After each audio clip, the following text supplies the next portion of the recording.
நவராத்திரி விழா நவராத்திரி விழாவின் நோக்கமே ஆணவத்தை வேரோடு அழிப்பதுதான். நவராத்திரி விழா பிறந்த கதை.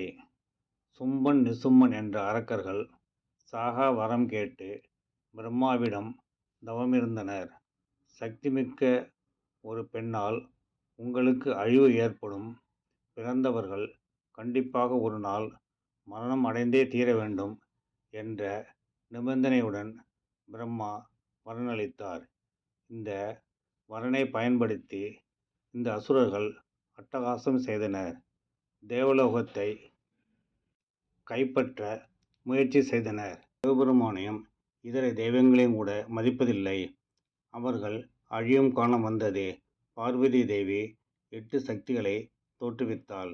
பிரம்மாணி, வைஷ்ணவி, மகேஸ்வரி, கௌமாரி, மகேந்திரி, வராகி, சாமுண்டா, நரசிம்ஹி ஆகியோரே அவர்கள். இவர்களுடன் பார்வதி தேவி சண்டிகா என்னும் பெயரில் இணைந்து 9 தேவிகள் ஆயினர். இவர்கள் 9 இரவுகள் அசுரர்களுடன் போரிட்டு அவர்களை அழித்தனர். இந்த 9 நாள் இரவிலும் தேவர்கள் இந்த தேவிகளை பூஜித்து வணங்கினர். இதுவே நவராத்திரி விழா ஆயிற்று. எவ்வளவு சக்தி படைத்தவர்கள் இருந்தாலும் வாழ்வோம் என்ற ஆணவத்தில் அட்டூழியம் செய்யக்கூடாது. இதுவே நவராத்திரி விழா நமக்கு தந்த பாடம்.